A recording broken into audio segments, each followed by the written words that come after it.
Podcasting from the base of Lake Tahoe in the eastern Sierras comes the Medicine Wheel. We are a group of progressive physicians seeking solutions and enlightenment while surfing the seas of big data and summiting mountains of research in an effort to make the practice of medicine more personal and medical knowledge more accessible, and empower you, the listener, to be as healthy as possible. Now, the Medicine Wheel. Yeah, I kind of want to use this as a segue because your book, The 7 Secrets of Healthy, Happy Relationships, it's profound reading for somebody to sort of step out of a relationship to some degree and look at it in a different perspective, because so much of our ego and ourselves are tied into relationships that it's hard to find that freedom and that flexibility. So could you talk a little bit about the 7 secrets and then maybe how you're using that within your relationship? Sure. Well, it's my relationship that taught it to me, my wife, And also, when HeatherAsh Amara asked me to help work with this book, it's co-authored. The book has both of us. It's in one voice that has no sex. It goes between men and women in all kind of relationships. But what I was able to contribute is not only my lessons with my wife, but also the lessons of healing my relationship with my first love, my ex-girlfriend from high school. We worked together several times. A lot of times we weren't successful, but the last time we did, we were, and that's what I was able to contribute. The first 3 secrets is about the foundational secrets. Commitment to myself, to the relationships, to ourselves, followed by freedom and awareness. These 3 are intertwined. They go together. The commitment to myself, because I'm the constant in every relationship I am in. Everyone in my life will come and go. You see, every relationship will end, either by choice, by life, or by death. When we accept that, instead of worrying about a moment that's coming, let's enjoy the time we're here together. That's true with my beloved as much as I am with myself. One day, my relationship with this body is going to end. Why should I worry now about that moment? I'm going to enjoy my relationship while it's here. And that's the commitment to myself, to heal, to love, to nurture. This body and me is the thing that's going to allow me to nurture the relationship with my beloved, which allows me to have that personal freedom within me, to have personal freedom, to be able to say yes and no with complete freedom of life. And we just talked about that. My yes is what gives me the infinite possibility, and my no is what allows me to be able to select what I want and what I don't want in life. The consequences. Awareness is the root. What are the things that triggers me? What are the things that domesticate me? Know the difference between the 4 conditions and the 4 agreements, or the story of the light. Pay the bill through domestication. You're a bum, or you're good in my eyes, or what kind of consequence do you want? It's knowing the small difference between the 2. Once you know the difference between the 2, then comes the next, the transition, the transformational secrets, which is healing, joy, and communication. The book originally was called The Soul of Intimacy, where you open up with someone. It's a project that both sounds true, which called it The Art of Showing Up, and my publisher, The 7 Secrets of Happy Relationships. They interpret it that way, but the original concept of the book is this: to be able to open up and being intimate. For example, my wife, she's not my best friend, she's my wife. And what I mean by that, our intimacy goes much, much deeper than any best friend I have in my life. 7.5 billion people. My wife is the one person I'm completely open with, completely. And we're both open together like that. In order for us to open like that, we heal the wounds that conditional love came, applying awareness, applying commitment, applying that freedom, and giving ourselves permission to heal. That allows us the opportunity to enjoy not only being alive, but enjoying being in this body and not being ashamed of it. That allows me to heal, which allows me to clean the channels of communication. To be aware, like we were talking about before, every word is an empty symbol. For example, I asked this young lady, when we were working on the book, I asked a young lady in one of our classes to come up to the front of the class, and I asked her, what do you want your relationships to be? And she says, what I want out of a relationship is I want it to be stable. That's what she said. I said, okay, wait a minute. I asked the rest of the class to write it down. And when they finish writing it, to say it out loud. That way, they're not influenced one another. I want to hear what what it means to them. And they all said something different, including one person that said, a place where you put horses in. That's what stable is, right? So I told this young lady, you see this? Imagine you're talking to your beloved. And you tell your beloved, I want our relationship to be stable. And the beloved only says, yes. But you didn't realize that they said yes to something completely different than you. Years later, you're going to be upset because they built a stable for you. And you're like, this is not what I wanted.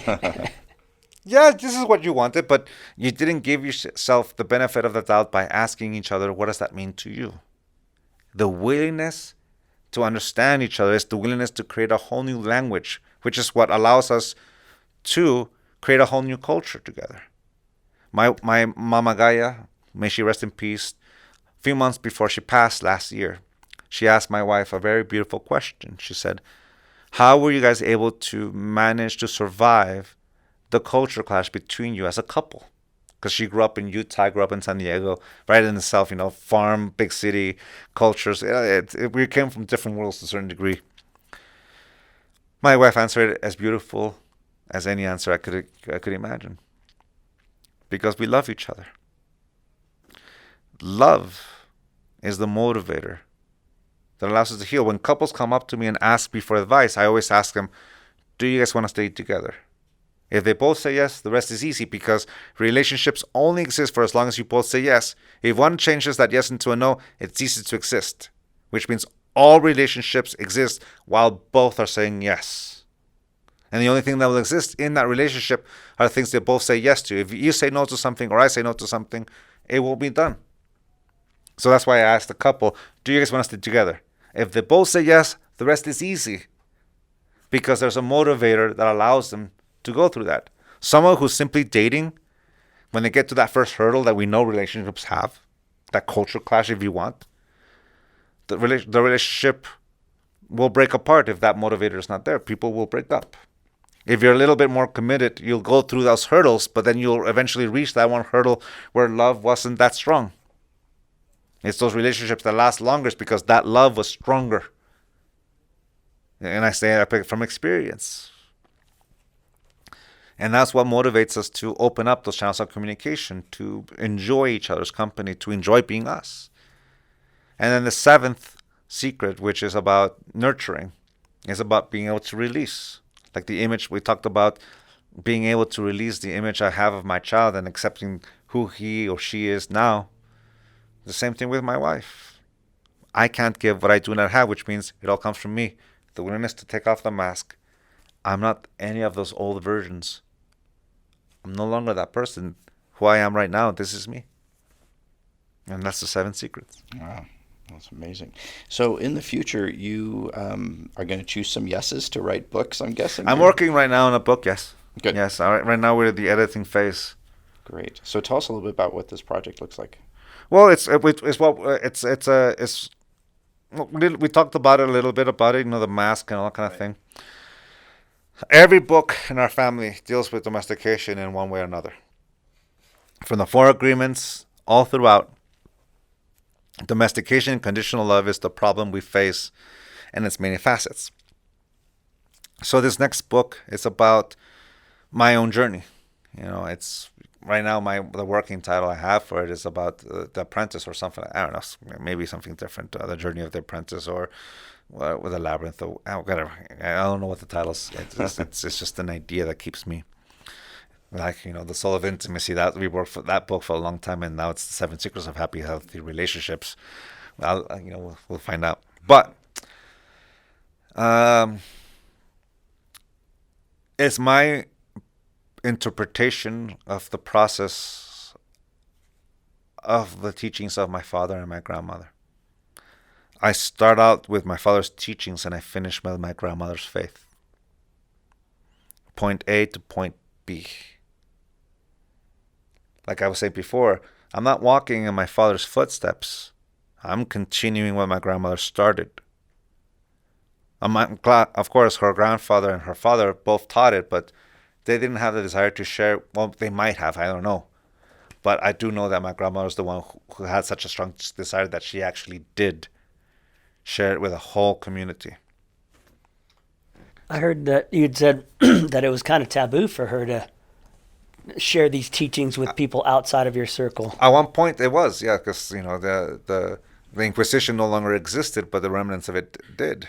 But now we live in an age, even in Mexico, where that taboo doesn't exist. Well, it's still there, but it's not as powerful as it once was. It's embraced. You can say the looking inwards. The work of Frida Kahlo back in the early 20th century, then the rock en español movement of Caifanes, Café Tacuba, Maldita Vecindad, and bands like that in Mexico brought it back up again, and now it's not taboo anymore. In fact, we had the Mexican president did an egg cleansing that my grandmother used to do, and she had a spiritual curandera, a faith healer, be part of the ceremony, which is like, whoa, that would have been unheard of. And I grew up with it. I forgot his name. Sorry, I don't live in Mexico. I just remember the.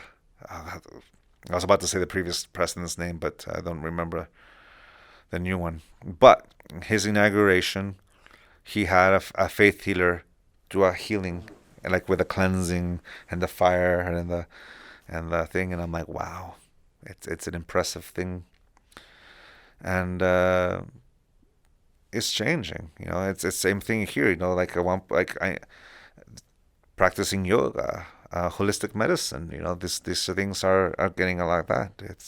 It's things are changing, some of the Wicca traditions all around, with the juices and the homeopathic remedies, things like that. Things are changing. It's a beautiful thing, and we live in a time where we're connected. For example, right now the conversation we're having, everyone in these cameras that are going to be seeing us are through a medium that allows us to connect with one another. We live in a time where we can learn from the ancestors of every corner of the world. Both hate and love can be taught. We're watching the yin and yang played live. And yes, my grandmother decided in a time where it was still taboo to go beyond that. And sometimes I go back to the old neighborhood and I hear some people still think that my grandmother was a witch or whatever. And we had to educate them and say, no, this is what it was. Whether they believe it or not, don't control that. But superstition has its own unique way of impacted people. But what allows us to leave the barrio or leave that small little temple is that what my father says, we share our truth, and everything we don't know, we don't touch. Yeah. That's wisdom. So as we wrap up here, can you tell us a little bit about what you're doing this fall? You'll be traveling, teaching? Yes. Lecturing? Well, I have a deadline of a book in December, at the end of December. So I'm in the process of entering that stage of editing my 6th book. Good job. Thank you. On top of that, parenting and being a husband, that's the number one job. So that's what makes it a little complicated. It's a little harder to go into the cave with that. At the same time, I'm touring. We're doing an event called Circle of Fire in Albuquerque, New Mexico in September with my dad and my brother and myself. And then on New Year's Eve in Teotihuacan with my brother, my father, myself. And then me and my brother are going to Boone, North Carolina, Dallas, Texas, and I think Cape Cod. And then I'm going to be in Mission Viejo, California. And then me and HeatherAsh, we're doing a presentation together of the 7 Secrets of Happy, Healthy Relationships in Austin, Texas. Great. And that's going to be in the first weekend of August. And then she and I are doing a workshop in Teotihuacan together based on that book and many other things, of course, in the first week of October. I forget the dates, but it's in October. So you can find all those things on our website, miguelruiz.com, or my website, miguelruizjr.com. Great. We're a social media and all that kind of thing. So, yeah, Wonderful. busy. No, it's awesome. I just want to say thank you again, because this has been an honor to have you here. No, Doctor, thank you so much for you. Doctor, a- thank you so much for having us. Doctor. Doctor. So, and yeah, it's been a treasure. And I want to say to our listeners that we'll have links on our website, themedicinewheel.org, for you to follow up on Miguel Ruiz Jr.'s work and his new writings. And we look forward to seeing you guys again. Many blessings again. Miguel, thank you so much. Thank you. Thank you so much for watching. Thank you so Gracias. much for Take being care. here. It's an honor. It's my honor. Thank you so much for allowing me to play with you guys. Absolutely. great. No, it's great. We'd I'm love so to have glad you you're back. seeing us. Thank you. No, I would love to come back. Yeah. Yeah, I mean, yeah. We No, just literally scratched the surface. I know. Like sitting here with you is really impressive, and Oh, it's, thank you. it's Very kind. more people need to get in touch with what you're saying and teaching. I think Yeah, you know it's- the and just the at least to wellness hear the examples. and the wellness of our society depends on it. It really does. Oh, thank you. There's So- two, yeah. I mean, all the critically, when we look at the patients I take care of, a lot of them have advanced stage cancers and they're in really tough shape. Their attachments to things are so deep, and the fanaticism that they share is on the level of what is this, magical thinking, in the sense that they're not bound to the reality that they need to be in order to get the care that would maybe best suit them, and it's all around fear. It's all around this. And if we're able to let go of that, for example, in my life, we have our doctor who takes care of us with Western medicine. We have the practice that you're part of that takes care of us with a holistic part. We have our other program that helps us. It's a team. If you're attached to a certain thing, it has to be this way. Then you are blocking things that will help you. But if you have an open mind and be willing to see that everyone has something to give, you just have to be willing to resonate with it. And like I always describe it this way: like imagine your teachers are like an apple tree, and you're walking through an orchard of apple trees. Every tree is a teacher. And every tree will have apples that will be good for you and at the same time bad for you. There's some that have a parasite in it or something that got rotten, but some of them are just perfectly good. Knowing yourself allows you to tell the difference between which apple is good for you. Now, here's the thing. The teachers are not the ones traveling the path for you. They're traveling their own path. It's your path. And as you walk through this orchard of apple trees, you will grab the apples that will nurture you. Have the confidence to walk forth in this journey and grab the apple when you find it. And that's going to help you. Yeah, and that's wisdom. Absolutely. Yeah, and that's the key to knowing oneself. And I think a lot of us struggle with that. It's kind of funny, I just think of what Rob's medicine is like, these martial arts, and my medicine may be going to the gym or hiking or, doing a detox bath or drinking a certain tea. But you're right, it absolutely is. And it comes with time and knowing of oneself that you can find healthier, happier options for you instead of like that. Yeah. Being open-minded. I'm sitting here with people. I'm learning from all the teachers that you've ever learned from, including all the teachers your grandmother learned from and your father and their generations and all the people you've learned from. If I'm open to it, I'm going to be more successful at learning it and perceiving it and receiving it. And so that's one thing I feel is really kind of sad that, not just education, but worldly education, societal education, cultural education, it's not held up anymore like it used to be. Whereas you are out spreading the word. It's amazing. Well, we all come from a different thing. I'm a student of International Baccalaureate. I got a full scholarship to my university.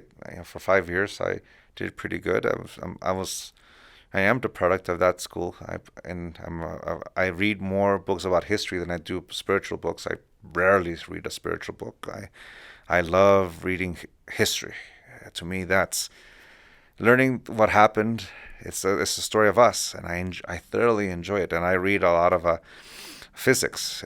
Those two are my favorite genres. I can read Neil deGrasse Tyson. Yeah. I enjoy his work, Cavalli, and then I forgot the name of the guy from Cosmos, the original Cosmos.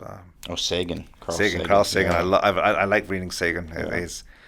He's great. And at the same time, I read a lot of bios. I read a lot of history. I enjoy biographies of.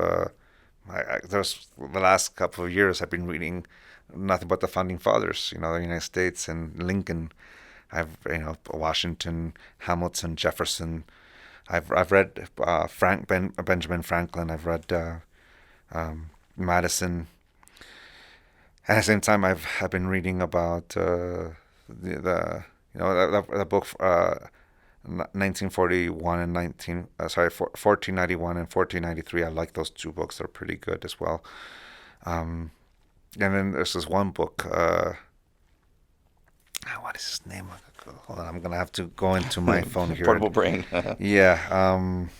Let me see if I remember. It's a really good book. It's not history. It's one of the most motivating books I've ever read, and I thoroughly enjoy them. And it's not history. It's not spirituality, although I see it as such. It's good work. Sorry, I'm just waiting for it to show up here in my thread.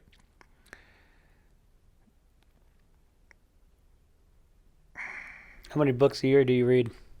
A lot. Okay. Can't Hurt Me by David Goggins. Oh, yeah. Hurt Me. David Goggins. This book, I haven't read it. I know him, though. it's inspiring. It's first Living with a Seal. That's a great book. That's a good introduction to him. But then this book, he went through a very tough journey. And man, if his story doesn't inspire you, wow, it's interesting to see. Like everything we just talked about, man, he lives it.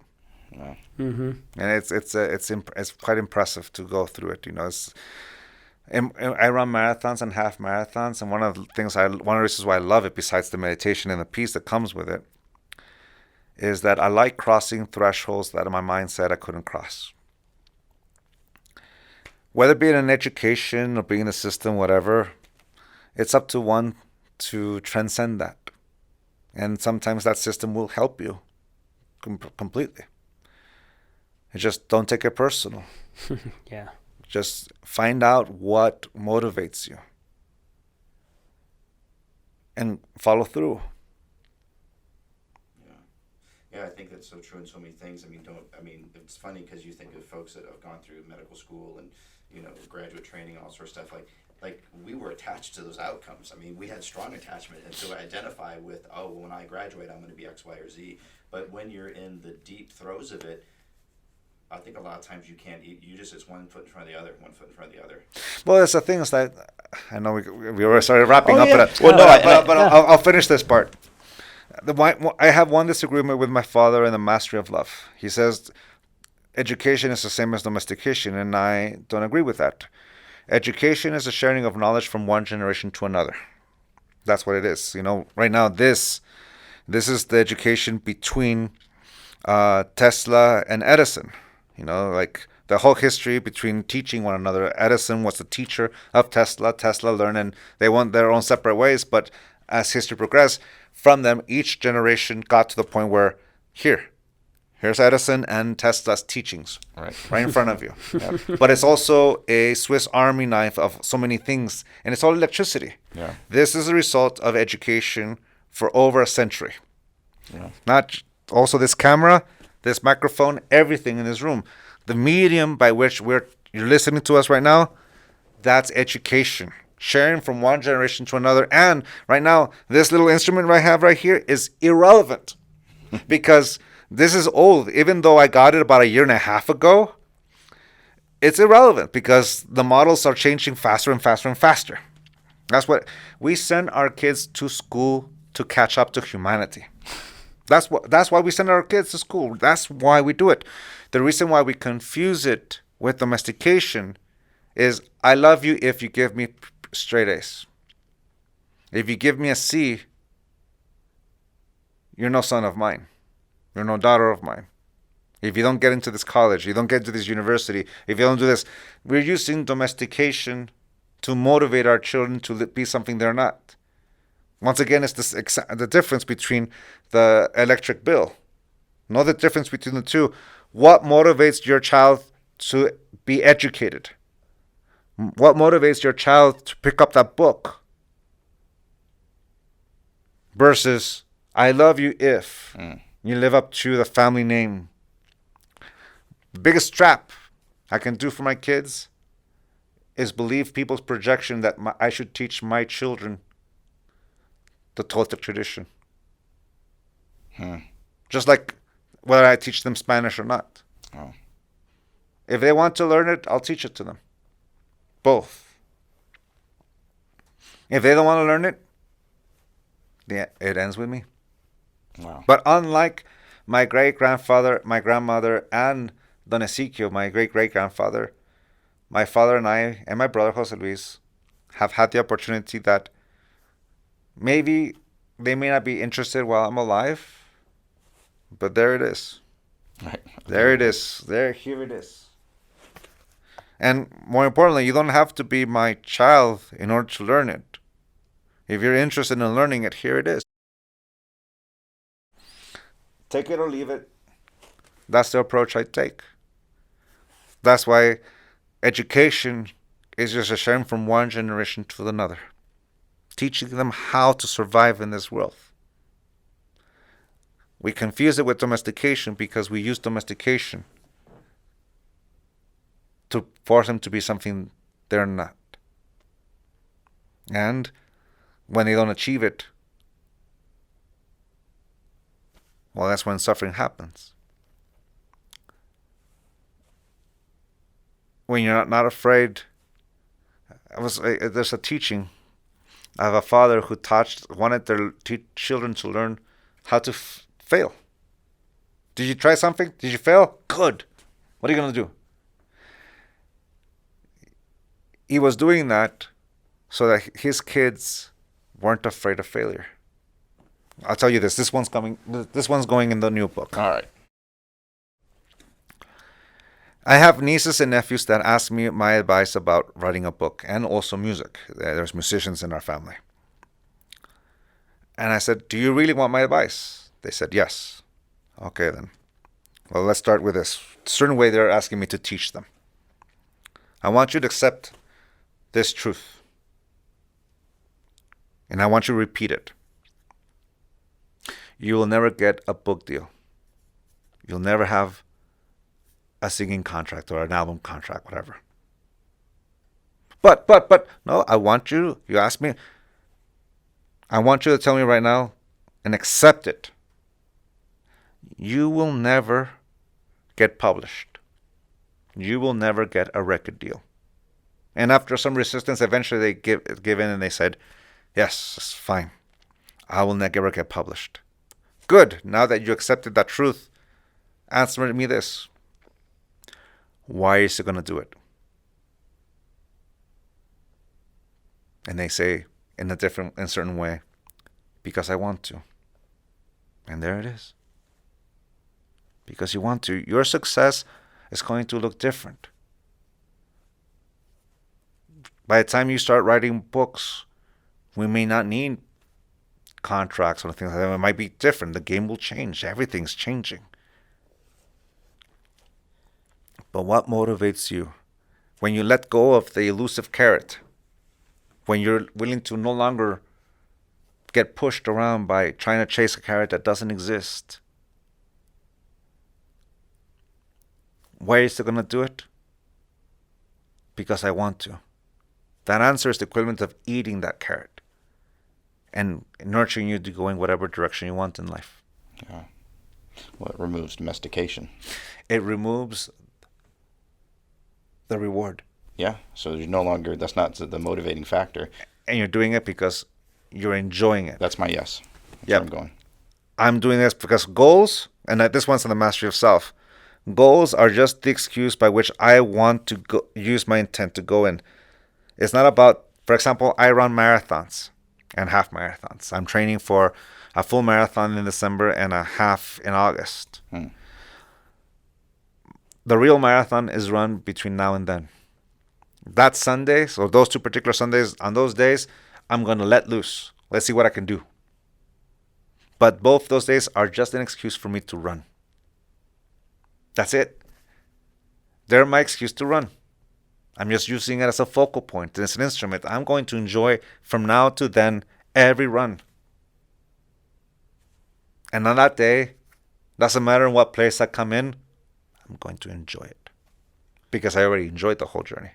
And that goal that you set, what happens between here and now is the journey. Exactly. And it's life. It's life, exactly. And so if you don't have goals, you don't have journeys to take and to embark upon. And a lot of people are just floating around with nothing to do. So well, that's the thing. What is your passion? What is your purpose? The key to being young is to have purpose in life. And now, as I'm 43, but I've already understood that the secret, the fountain of youth is purpose. Because when you lose that purpose, you're going to grow old very fast. Purpose is very simply, how do I want to live my life? How do I want to engage it? What do I want to create?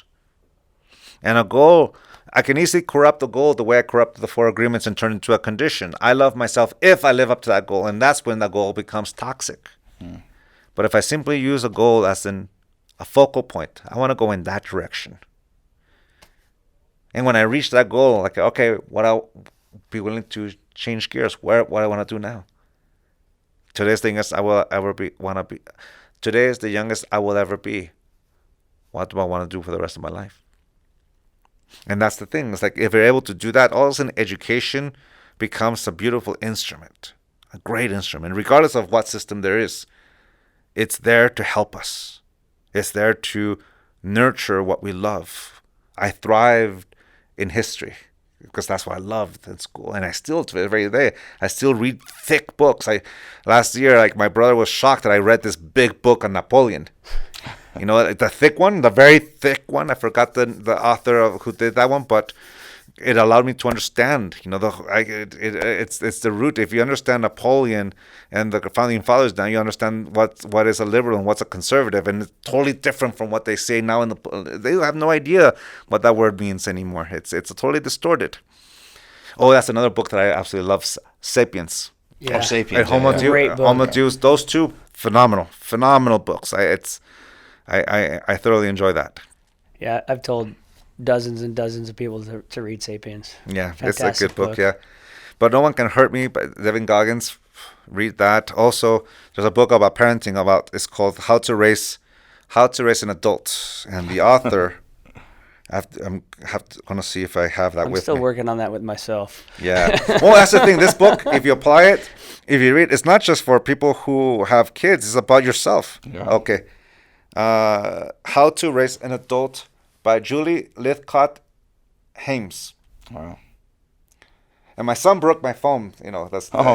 and I haven't replaced it because I'm teaching him a lesson. Then, you know, for the first thing he did when he broke my phone was like, "Oh, get a new one." No. No. It's some things, if you break them, you live with them. Yeah. But anyways, this book, How to Raise an Adult, this is a good book, and it's about education. It's exactly what you were mentioning or referring to. It's perfect for that. Letting go, being a helicopter parent or that kind of thing, and let them thrive on their own. Yeah. Experiential learning. Mm-hmm. It's their life, not yours. Right. But we're teaching them how to survive without us. Right. And thrive. If you really want to teach your children how to thrive, show them how to thrive in your own life. You know, you had mentioned something before about one of your friends that you know was teaching people how to fail. Mm-hmm. And our society is so geared towards win. Everybody's a winner. Everybody's going to be a winner.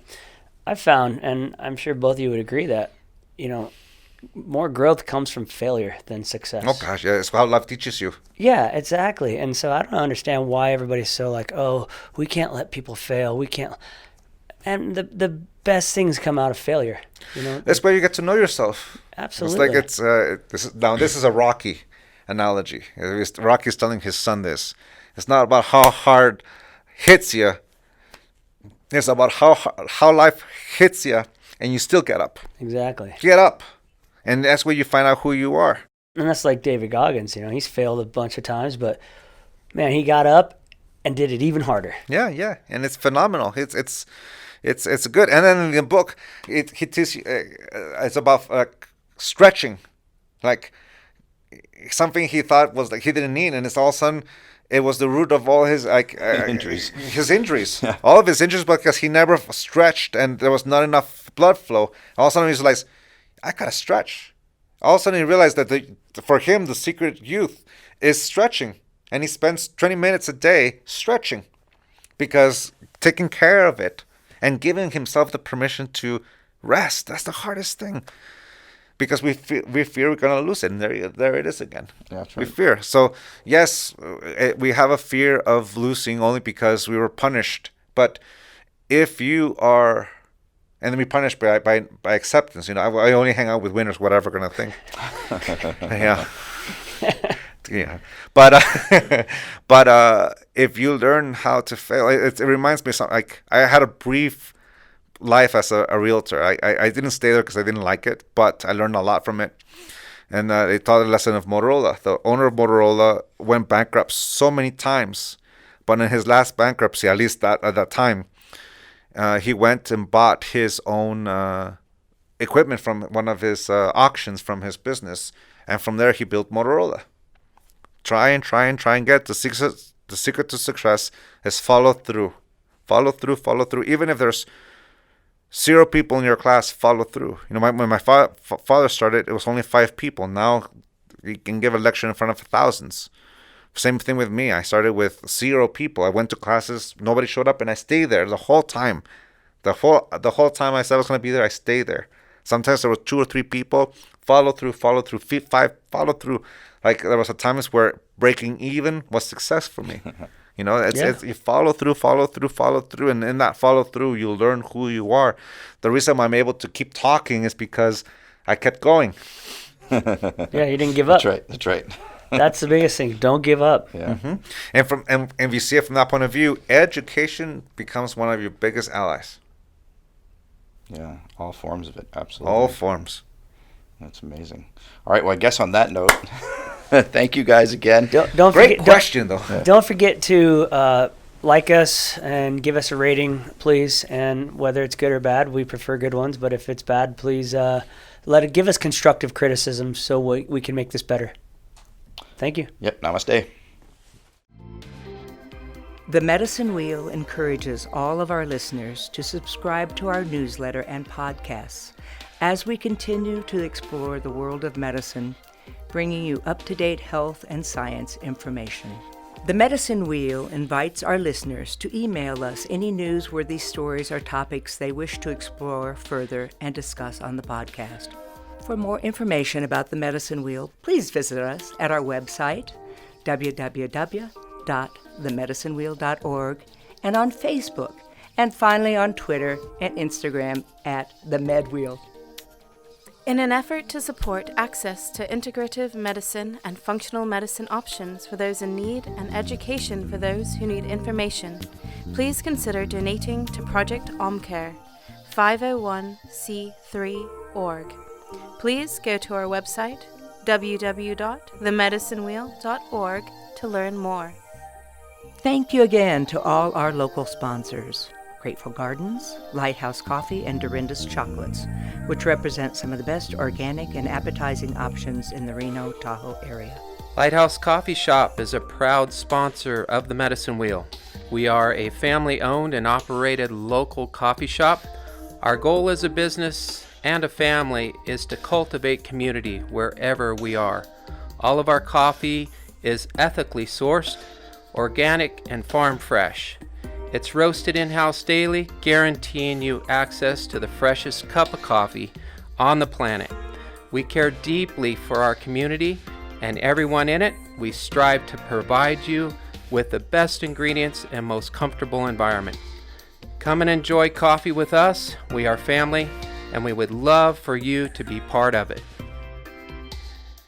Gerber Medical Clinic is proud to support the Medicine Wheel and medical education to improve health quality, nurturing the lifestyles of our listening community, enhancing wellness for all. Thanks again to Wired Insights and their talented team for making our podcasting dream possible.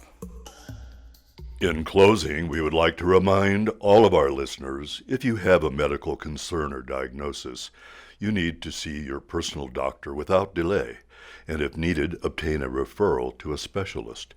If ever you feel the health issue you have is urgent or an emergency, please call 911 and go to your nearest emergency room. Please do not take any of our physicians' commentary or our guests' opinion as medical advice, and always seek out medical care from fully licensed and appropriately trained medical professionals in your area. The information shared in this podcast is for general information only and should not be construed as medical advice, and understand that no doctor-patient relationship is formed. The use of this information and educational materials linked to this podcast and website are employed at the user's own risk. The content of this podcast is not meant to be used as a substitute for medical advice, diagnosis, or treatment. This is the Medicine Wheel signing off for this week with a reminder to live, love, listen, and learn.